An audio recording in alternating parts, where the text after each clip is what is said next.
최근에 신문 기사에서 본 내용인데요. 이런 내용이 있습니다. 한번 들어보세요. 중산층이 희망하는 월 노후 생활비는 279만 원이라고 합니다.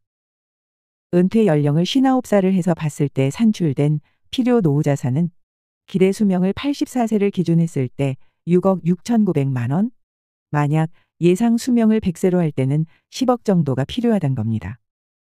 그런데 이 통계에서는 현실적인 세 가지 문제가 있습니다. 첫 번째는 은퇴 나이를 59살로 잡았다는 것인데요. 그런데 중소기업청 평균 통계를 보면 평균 은퇴 나이가 49살 정도밖에 안 된다고 합니다. 우리가 정년 60까지 일을 하면 좋은데 대체로 50살쯤에서 은퇴를 한다는 게 제일 첫 번째 문제고요. 두 번째 문제는 기대 수명을 84세로 했지만 사실 그 이상 살게 될 확률이 앞으로 점점 많아진다는 거죠. 그리고 살면서 병에 걸리지 않고 사고도 없어야 되는데 나이 들어가면서 이런 경우가 꼭 한 번은 생길 수 있다는 겁니다. 그리고 지금 100살까지 살았을 때 우리가 10억 정도가 필요하다고 하는데 현실적으로 10억 정도를 갖고 있는 분들이 얼마나 될까요? 제가 10년 동안 시니어 여러분들과 이야기하면서 은퇴자들이 갖고 있는 평균 현금 양을 보면 한 3억 정도 되시는 것 같습니다. 물론 이것보다 많으신 분도 있고 이거보다 적으신 분들 있겠지만 평균적으로 한 3억 정도 되는 것 같아요. 그럼 이 3억을 가지고 우리가 현실적으로 어떻게 은퇴 준비를 하실 수 있을지 그 11가지 방법에 대해서 제가 지금부터 말씀드리겠습니다. 나는 어떻게 노후를 준비할지 생각해 보시기 바랍니다. 그리고 영상 후반부에 3억짜리 집을 주택연금 신청하면 얼마나 받을 수 있는지, 주택연금을 반드시 신청해야 하는 경우와 주택연금을 절대 신청하면 안 되는 경우까지 총정리해 두었으니 끝까지 시청해 주시고 도움받아 가시길 바랍니다. 영상이 마음에 드신다면 구독, 좋아요, 알림 설정 부탁드립니다. 우리 시니어분들 중에는 내가 지금 살고 있는 집 하나만 믿고 노후 준비하면 되겠다 하셨던 분들이 대부분일 텐데요. 그런데 이제 문제가 생겼죠. 여러분들이 가장 선호하고 비교적 안정적인 아파트, 주택에 대한 투자는 갈수록 힘들어지고 있습니다. 왜냐하면 지금 취득세도 많이 나오고 보유세인 종부세하고 재산세 부담도 있고 나중에 양도세에 대한 부담, 그런 여러 가지 부담이 있어서 주택으로 투자하기에는 굉장히 힘들어진 게 현실적인 상황입니다. 그래서 오늘은 그 11가지 방법에 대해서 비주택, 주택 또 부동산 외로 은퇴 준비하시는 방법에 대해서 말씀드려 볼게요. 첫 번째는 비주택입니다. 상가에 투자하는 방법입니다. 자, 그런데요. 상가 투자의 장점은 상가는 은퇴자들이 가장 선호하는 상품이긴 합니다. 크게 신경 쓸 게 없다고 생각하는 건데요. 그런데 단점이 지금 상가 시장이 굉장히 안 좋아지고 있습니다. 일시적인 현상이 아니라 계속 안 좋아질 수밖에 없다라는 거죠. 잘못하면 원금도 못 치를 수 있는 그런 상황이 될 수도 있기 때문에 저는 개인적으로 부동산에 대해서 잘 모르시는 분들이라고 하면 상가 투자를 좀 말리고 싶습니다. 수익률이 보면 서울 같은 데는 4%가 안 되는 것도 많이 있는데 4%를 잡으면 3억 기준 100만 원 정도 예상할 수 있겠죠. 대출을 하려고 한다고 하면 130만 원 초반도 가능하실 거예요. 이것은 이제 안정적으로 들어왔을 때를 가정했을 때 이야기입니다. 두 번째는 오피스텔 투자입니다. 은퇴자분들이 가장 수월하게 편안하게 하시는 게 바로 오피스텔의 투자죠. 장점은 구조가 이제 안정적이고 무난한 투자라는 겁니다.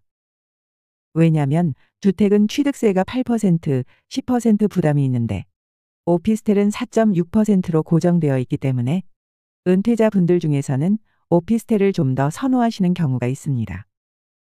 단점은 이런 데는 보통 원룸형 오피스텔이라는 점인데요. 4~5평 되는 원룸 오피스텔들은 시간이 지나도 가격 상승 폭이 좀 적다는 게 단점이라고 할 수 있습니다. 오피스텔이 제대로 팔릴지도 모를 뿐더러 파실 때 시세 차익을 얻기 힘든 구조라는 것이죠.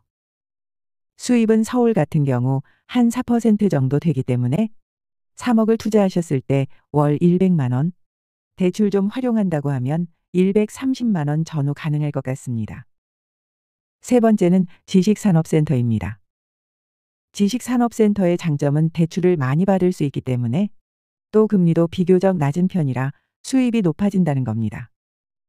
비교적 또 안정적인 투자이고요. 단점은 위치가 안 좋은 것을 잘못 선택해야 된다고 하면 공실의 위험도 있기 때문에 주의하셔야 됩니다. 그렇다면 수입은 어느 정도 될까요? 보통 대출을 활용한다고 하면 8에서 12% 선을 예상할 수가 있는데요. 3억을 투자했을 때 월 한 200만 원 전후를 예상할 수 있습니다. 그럼 지금부터는 주택을 한번 보겠습니다. 여러분이 가장 좋아하는 게 뭐죠? 바로 아파트입니다. 그저 안정적이고 가격 상승을 충분히 기대할 수 있다고 생각하기 때문이죠. 그런데 문제는 뭐냐면 취득세, 보유세 부담 때문에 아파트 투자한다는 게 기존에 주택이 있는 분들은 굉장히 부담스럽다는 점입니다. 단점은 우리 은퇴자들의 기준인데 내가 만약 10억짜리 아파트를 갖고 있다고 해도 여기서 월세가 안 나온다 하면 여러분 어떻게 생활을 하시겠습니까? 집만 비싸면 뭐 하나요? 묶인 돈이라서 현금 흐름이 거의 없거나 적다는 거죠. 대출금 갚느라 정신없는 상황이면 더욱 힘들겠지요. 그래서 만약 아파트를 갭 투자하거나 전세를 놓을 경우 수입은 어떤 것이 있을까요?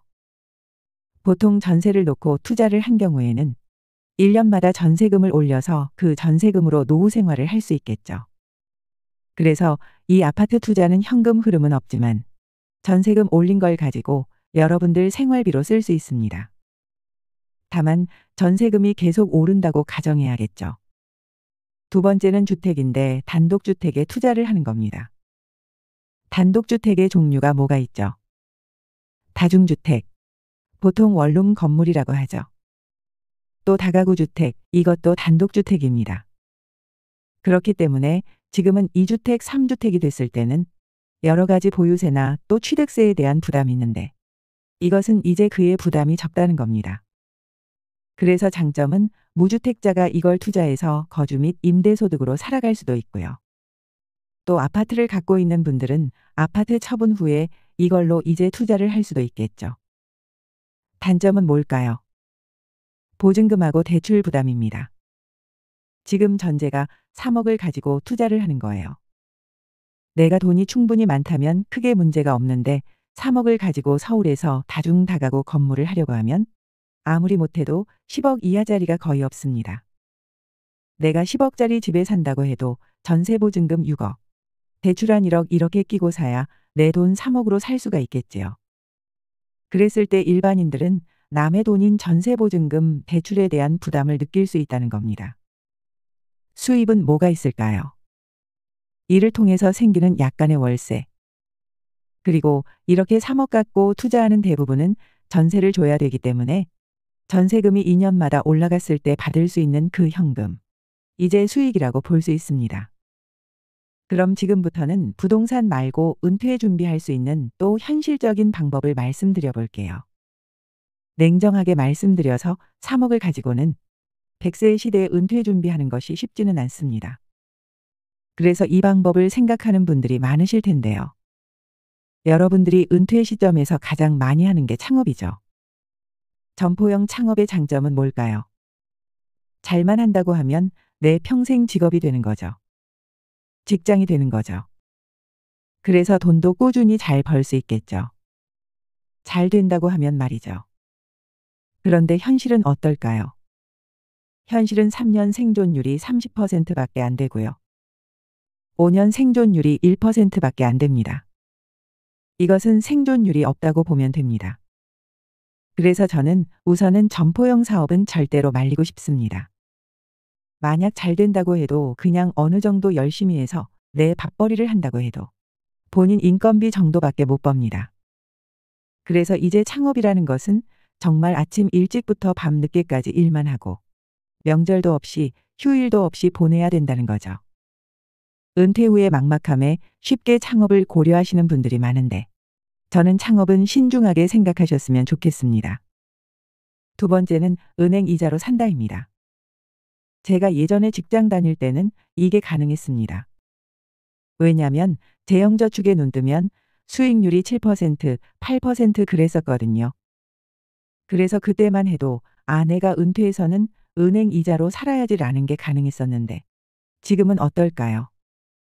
일단 장점은 원금을 지킬 수가 있겠지만 단점은 금리가 너무 낮다는 거죠. 지금 1억을 은행에 놓아도 이자 소득세 떼고 나면 10만 원도 안 됩니다.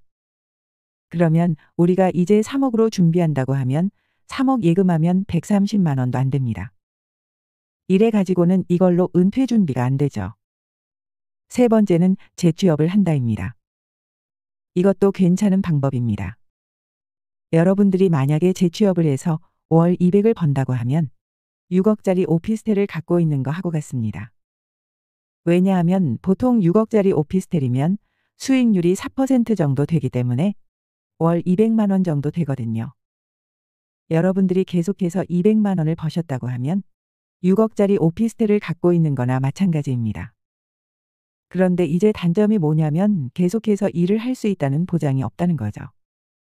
내 몸이 아플 수도 있고 나이가 많아서 그만둘 수도 있고 그래서 여러분들이 만약 200만 원 정도만 벌 수 있다고 하면 70대 중반까지 이것도 괜찮은 방법이라는 생각이 듭니다. 세 번째는 유튜브 크리에이터가 되는 겁니다. 이렇게 이 말을 들으면 저걸 어떻게 해라고 말씀을 하실 거예요. 그런데 저를 통해 이야기 나눴던 많은 분들이 그렇게 생각하셨지만 지금 그랬던 분들이 유튜브 크리에이터로 일정 소득을 만들면서 잘 살고 계십니다. 여러분도 해낼 수가 있습니다. 유튜브 크리에이터의 장점이 뭐냐면 위험이 없다는 거예요. 그리고 창업 자금이 하나도 들어갈 게 없다는 거죠. 이것이 어느 정도만 되면 평생 내 직업으로 살아갈 수가 있다는 겁니다. 단점은 이게 시작하기 어렵습니다. 저도 그랬습니다. 처음에 시작할 때 준비할 것도 많고 잘 모르니까 자신도 없고 이걸 한다는 게 너무 막연하다는 겁니다. 하지만 다 그렇게 시작을 합니다. 하나도 모르셨던 다른 분들도 관심을 갖고 해냈으니 여러분도 해낼 수 있습니다. 수입은 얼마나 될까요? 유튜브 크리에이터에 따라 다르겠지만 한 달에 수십만 원에서 수천만 원까지 다양합니다. 분명한 것은 여러분들이 일정 노력을 계속한다면 수익은 계속 늘 수 있다는 겁니다. 마지막으로 공인중개사에 도전하는 방법도 있습니다. 공인중개사는 여러분들 동네 가보시면 60대, 70대 되신 분들도 많이들 하고 계십니다.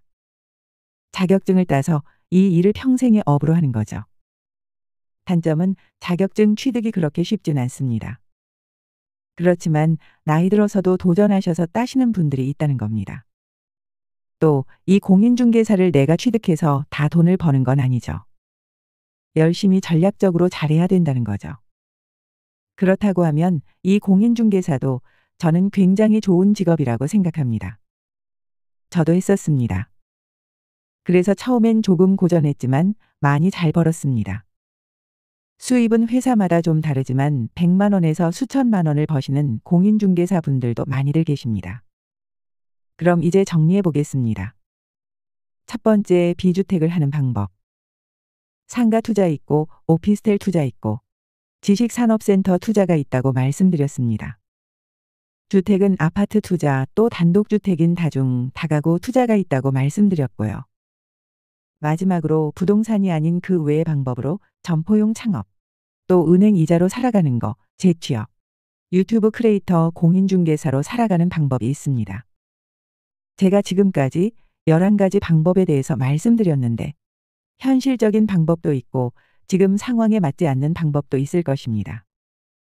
3억으로 은퇴 준비를 하기에는 좀 부족한 것 같다고 생각하시는 분들은 하나만 하는 게 아니라 공인중개사를 한다든가 또 지식산업센터에 투자하고 부족한 부분은 유튜브를 통해서 평소에 음식을 한다든가 또 오피스텔에 투자하고 재취업을 통해서 일정 소득을 만들어낸다든가 이 11가지 방법을 여러분들의 상황에 맞게 조합하는 것도 좋은 방법이라는 생각이 듭니다. 집값이 오르던 시기에는 주택연금에 대한 비판 영상들이 엄청나게 많이 올라왔습니다. 월복리로 이자가 너무 비싼 쓰레기 같은 상품이다. 물가는 오르는데 똑같은 금액을 주기 때문에 나이 들어서는 쓸모없다. 영모기지로 집을 헐값에 뺏어가는 것과 같다 등등 안 좋은 영상들이 대부분이었는데요. 그런데 주택 가격 하락이 장기화되자 주택연금에 관심을 기울이는 사람들이 늘어나고 있습니다. 그래서 마지막으로 과연 주택연금을 드는 게 유리한지 아니면 일단 보류하고 기다리는 게 나은지 또 여러분들이 사는 집은 주택연금을 신청하면 얼마나 받는지 그리고 중요한 부분이죠. 이런 분들은 주택연금 반드시 신청하셔라. 또 이런 분들은 절대 주택연금을 신청하면 안 된다 하는 얘기까지 확실하게 정리해 드리겠습니다. 이 영상 끝까지 보시면 주택연금에 대한 오해와 고민은 더 이상 안 하셔도 될 겁니다. 올해 3월 기준 주택연금을 받는 매월 수령액을 나타낸 표를 보면 가장 많은 분들이 가입하는 일반주택, 종신 지급 방식 기준이 있습니다. 가로는 주택 가격, 세로는 받는 연령인데요. 1억 주택으로 50세부터 수령할 경우는 월 10만 6천 원을 받습니다. 이 금액의 2억짜리 주택은 곱하기 2, 3억짜리 주택은 곱하기 3 이런 식으로 계산하면 맞습니다. 65세를 기준으로 보면요. 1억 주택이 매월 24만 원을 받고요. 2억은 48만 원, 3억은 72만 원, 4억은 96만 원, 5억은 120만 원, 이런 식으로 금액 대비 배수로 늘어나는 걸 확인할 수 있습니다. 그리고 같은 금액의 집이라도 몇 세부터 받냐에 따라서 금액 차이가 큰데요. 1억 주택을 기준으로 50세는 10만 6천 원, 55세 14만 5천 원, 60세는 19만 8천 원, 이렇게 나중에 받을수록 매월 받는 금액이 늘어나서 80세에 수령할 경우는 월 47만 4천 원을 받습니다. 당연하게도 집값이 높을수록 늦은 나이에 받을수록 많이 받는 거죠. 가장 많은 분들이 신청하는 70세 3억 주택의 경우 매월 88만 6천 원을 받는다고 합니다. 그런데 여기서 주택연금이 얘기하지 않는 부분이 있습니다. 만약 주택연금을 가입하면 죽을 때까지 총 얼마를 받는지가 궁금하실 텐데요. 주택연금은 종신 수령 시 100세를 기준으로 월 지급금을 산정해 지금 50대, 60대 기준으로는 부부 중 적어도 한 명은 100세 이상 살 가능성이 높다고 보는 겁니다. 주택연금은 부부 중 한 명이라도 55세가 넘으면 신청이 가능합니다. 그런데 연금의 산출은 부부 중 나이가 어린 사람을 기준으로 합니다. 남편이 죽더라도 아내가 계속 같은 금액을 죽을 때까지 받을 수 있기 때문인데요. 예를 들어 남편이 55세고 아내가 50세라 가입 기준에 턱걸이가 돼서 1억 주택으로 가입했다고 가정을 해볼게요. 부부 중 어린 사람 기준이니 아내 나이 50세부터 주택연금을 받습니다. 100세 기준으로 산정하면 매월 10만 6천 원을 죽을 때까지 받는 건데요. 총액을 한번 계산해 볼게요. 이걸 12달간 받으면 1년 받는 총액이 127만 2천 원이 됩니다.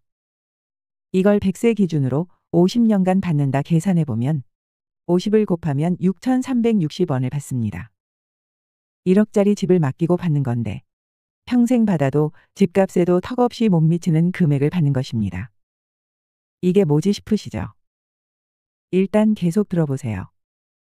이번에는 80세에 받는 것을 기준으로 1억 주택으로 얼마를 받는지 계산해 볼게요. 80세에는 매월 47만 4천 원을 받으니 11을 곱하면 1년에 568만 8천 원을 받고요. 100세까지 20년 남았으니 20을 곱하면 1억 176만 원을 평생 나눠서 받는 겁니다. 이번에는 원금보다 많이 받죠.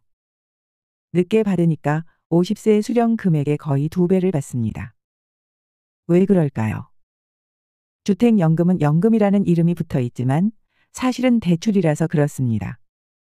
내 사는 집을 담보로 대출을 받아서 평생에 걸쳐 나눠서 받는 영모기지 대출 상품이거든요. 주택금융공사에서도 매달 지급되는 돈을 연금이라고 부르지 않고 월지급금이라고 부릅니다. 연금처럼 매달 받기 때문에 연금이라고 이름을 붙인 거지 주택담보대출이 맞습니다. 대출 받으면 이자 내야 하잖아요. 주택연금도 마찬가지입니다. 나라가 하는 거라 시중의 주택담보대출과 비교하면 이자율이 가장 낮은 편입니다. 그런데 여기에도 함정이 있습니다. 이자율이 낮더라도 매월 보증자에게 이자가 붙는 월복리 상품이라 시간이 지나면 지날수록 이자가 큰 폭으로 불어난다는 것입니다.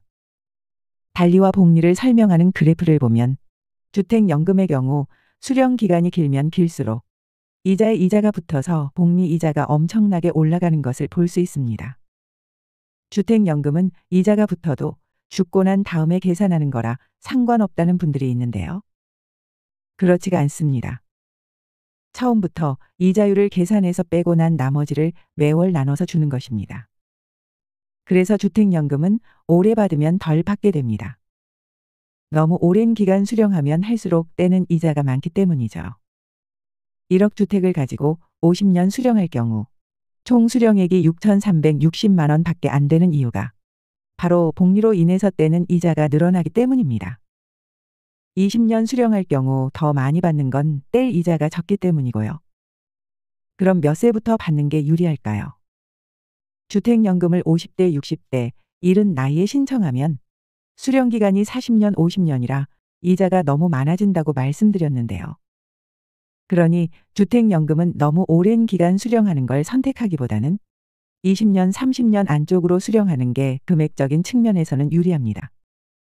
그리고 50대, 60대는 아직 건강하잖아요. 주택연금을 신청하기보다는 일을 해서 모자란 노후자금을 충당하는 게 더 현명한 방법 같습니다. 일하기 힘들어지는 70대 이후부터 주택연금 수령을 고려하시면 좋을 듯합니다. 그리고 주택연금은 거주자에 한해 지급하기 때문에 신청하면 계속 그 집에서 살아야 하는데요. 50대, 60대부터 죽을 때까지 그 집에서 계속 살 수 있을지도 따져볼 문제입니다. 은퇴 후 새로운 주거 환경을 꿈꾸시는 분들 많으실 텐데요. 주택연금을 덜컥 신청해버리면 이런 부분에 문제가 생깁니다. 70대 이후가 되면 보통 이사는 잘 안 가고 살던 집에서 계속 사는 경향이 있습니다. 그리고 질병 등의 사유로 요양병원에 가거나 해서 집을 비우는 경우는 심사를 통해서 인정해 줍니다. 그런 점을 감안해서 70대 이후에 주택연금을 신청하는 게 괜찮다 싶습니다. 주택연금 가입 시에는 금리도 따져봐야 합니다. 2022년 기준 70세의 3억 주택으로 신청 시 매월 92만 6천 원을 받았는데요.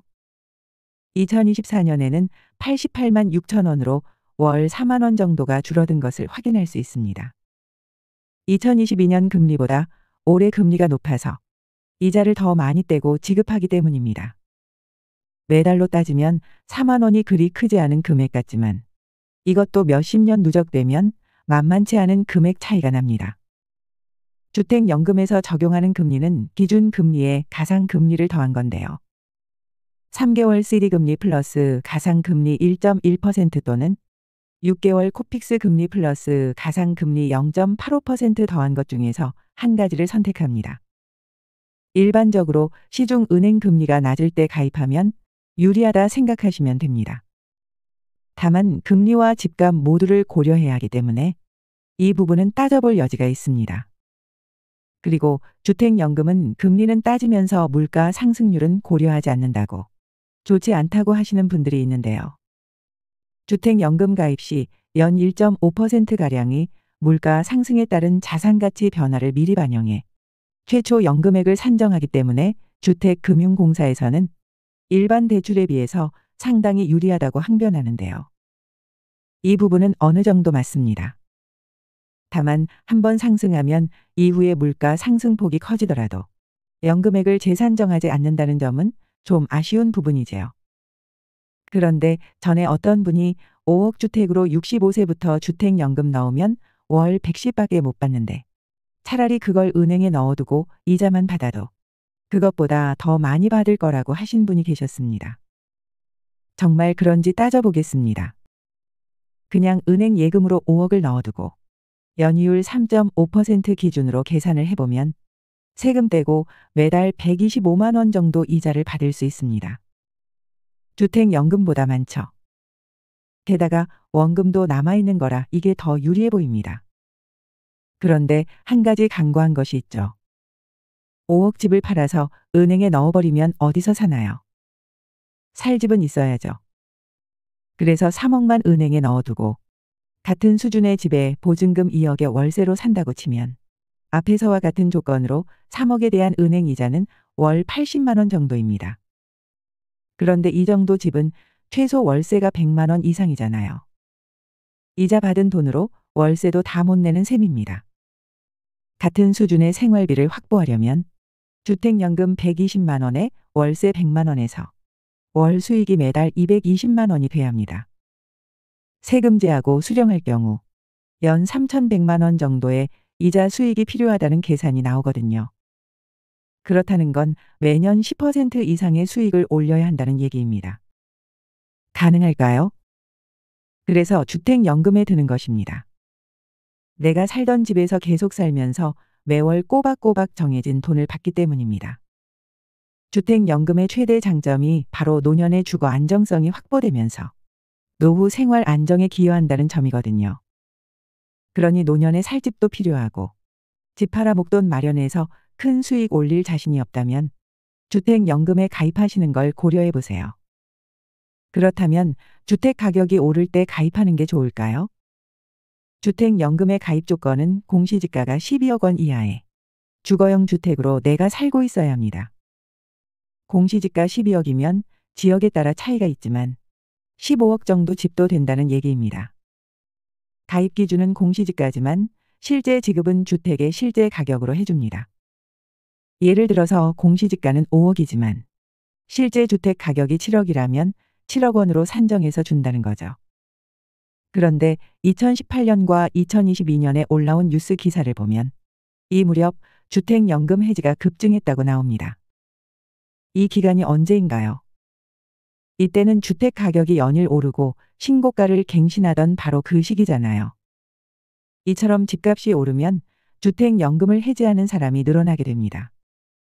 주택연금은 가입 시 집값을 기준으로 평생 같은 금액을 매월 지급하기 때문인데요.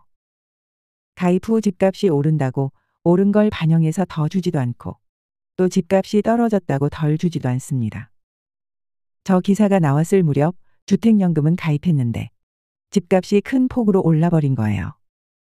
지금까지 받은 돈과 보증료를 다 토해내고도 남는다 싶으니까 해지를 하는 거죠. 다만 해지를 할 경우 같은 주택으로 3년 이내 재가입이 안 된다는 사실은 알고 계셔야 합니다. 여기서 우리가 알 수 있는 점은 앞으로 집값이 오르겠다 싶은 경우는 가입하면 안 됩니다.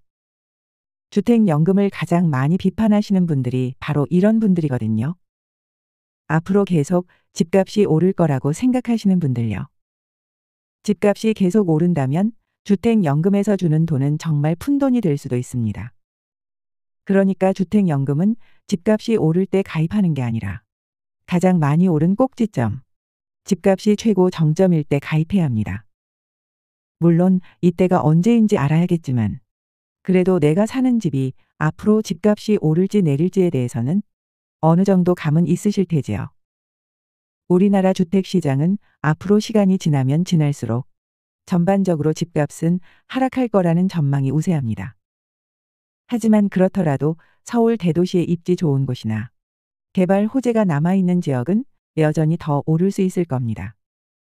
내 집값이 오를 여지가 있다 싶으신 분들은 주택연금 가입에 신중을 기하셔야 합니다.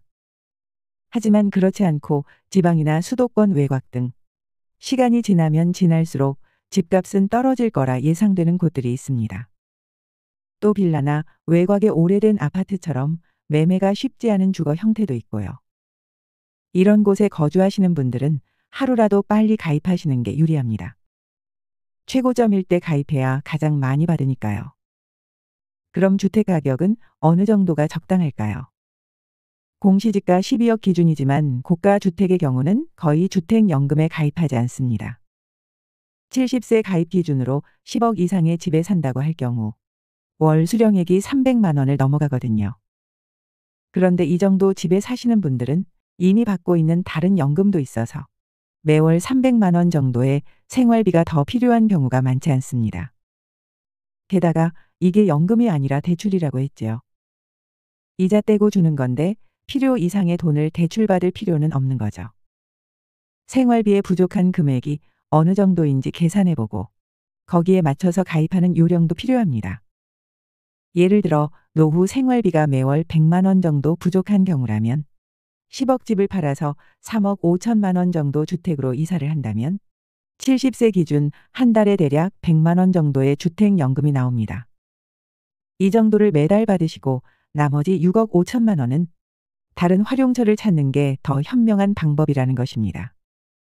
그리고 집값이 올라가면 올라갈수록 월 수령액도 비례해서 올라가지만 주택연금은 대출 한도가 최대 6억 원으로 정해져 있습니다. 75세, 80세 수령 시 고가주택은 더 이상 월 수령액이 올라가지 않는데요.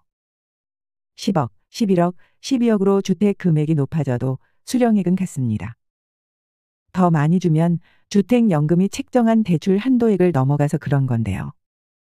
물론 사후에 집을 처분해서 남는 금액은 자녀에게 돌려주지만 필요 없는 대출을 더 받은 셈인 것입니다.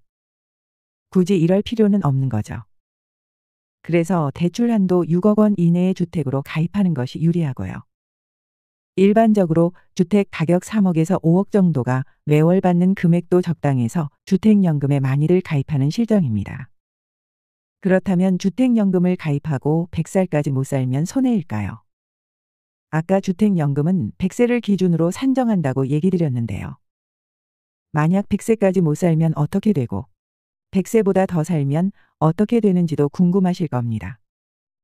100세는 주택연금 월지급금을 산정하는 기준이지 실제 사는 것과는 무관합니다. 100세 넘어도 돈은 매달 죽을 때까지 동일하게 나오기 때문에 오래 살면 살수록 더 많이 받아가는 것입니다. 이게 주택연금의 좋은 점인데요. 만약 오래 살면서 주택 가격보다 더 많이 받아가더라도 자식들이 토해내거나 하지 않고 그냥 국가에서 책임집니다. 그러니 주택연금 가입하신 분들은 건강관리 잘해서 오래오래 사셔야 합니다.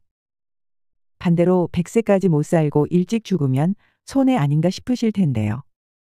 사망 시점에 집을 처분해서 그동안 받은 돈과 보증료 등을 제외한 나머지 금액은 그대로 상속자에게 돌려줍니다.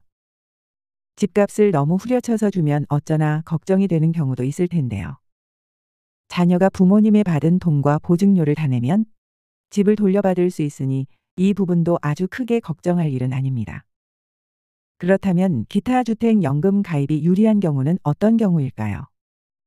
간혹 부부 둘뿐이고 상속해줄 자녀가 없는 분들의 경우 죽고 나서 남는 재산이 있으면 사촌이네 친척한테 가고 이마저 없으면 국가에 귀속되는데요. 이런 분들은 주택연금을 신청하시면 좋습니다. 죽을 때까지 남기는 것 없이 집까지 알뜰하게 다 쓰고 가는 거니까요.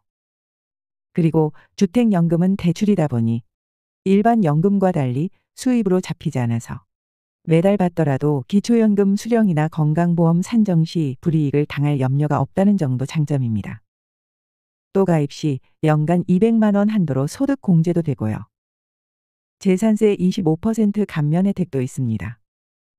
그리고 2억 미만의 집에서 사시면서 기초연금 수령하시는 분들은 최대 20%까지 더 받으실 수 있습니다. 우대형 주택연금 제도인데요. 저소득층에 대한 혜택을 주는 부분인 만큼 꼭 받으셨으면 좋겠습니다. 주택연금의 평균 이용 내역을 살펴보면요. 전국 기준 평균 가입 연령은 72세였고 평균 월지급금은 119만 원, 평균 주택가격은 3억 7,800만 원으로 나타났습니다. 제가 지금까지 말씀드린 내용을 바탕으로 보면 신청하는 분들이 참 현명하게 잘 따져보고 가입하셨다는 것을 알 수 있죠. 지금까지 주택연금 수령액과 어떤 분이 주택연금에 가입하면 유리한가를 쭉 설명드렸는데요. 정리해드리겠습니다. 너무 일찍 가입하는 것보다 70 이후 가입하면 유리하다. 시중금리가 조금이라도 낮을 때 가입하면 유리하다. 주택 가격 최고점에 가입하면 된다. 앞으로 주택 가격 하락이 예상된다면 서둘러 가입하자. 3억에서 5억 정도의 주택이 가입에 적당하다. 가입하고 오래 살면 살수록 유리하다. 상속인이 없는 경우는 가입하는 것이 좋다. 수익으로 잡히지 않아 기초연금이나 건강보험에 영향을 주지 않는다. 주택 2억 미만 저소득층은 20% 더 주니 꼭 가입하자 하는 내용이었습니다. 무엇보다 국가가 보증하는 만큼 안심이 된다는 것이 가장 큰 장점이 아닐까 싶은데요. 주택연금에 가입하면 불리한 경우는 이것과 반대되는 경우나 예외 사항들이 될 텐데요. 노후 생활비가 충분한 경우, 향후 집값이 오를 것으로 예상되는 경우, 자식에게 집 한 채는 물려줘야지 생각하는 경우, 고가 주택을 소유한 경우, 노후의 다양한 주거 형태에서 살아보고 싶은 경우, 건강이 안 좋아서 빨리 죽을 것 같다 생각하는 경우, 투자나 임대로 더 큰 수익을 올릴 수 있는 경우, 이런 경우는 가입하지 않는 것이 유리하다는 내용이었습니다. 지금까지 말씀드린 내용이 주택연금이 엄청 좋은 제도니 꼭 가입해야 한다, 이런 얘기를 드리는 건 아닙니다. 다만 노후 생활비가 부족할 경우 주택을 활용하면 좀 더 여유로운 노후를 보낼 수 있다는 말씀을 드리는 것입니다. 노후가 힘든데도 아끼고 궁핍하게 살면서 자식들 좋은 일만 시킬 이유는 없기 때문입니다. 여러분, 제가 오늘 말씀드린 방법 외에도 여러분들이 알고 있는 좋은 방법이 있으실 겁니다. 3억으로 은퇴를 준비할 수 있는 좋은 노하우가 있으면 아래 댓글로 남겨주세요. 시니어분들께 큰 도움이 되실 겁니다. 오늘 영상을 바탕으로 꼼꼼히 따져보시고 판단하셔서 현명한 선택하시면 좋겠습니다. 영상 끝까지 봐주셔서 감사드립니다. 이상으로 시니어에 대한 모든 것 시니어 연구소였습니다.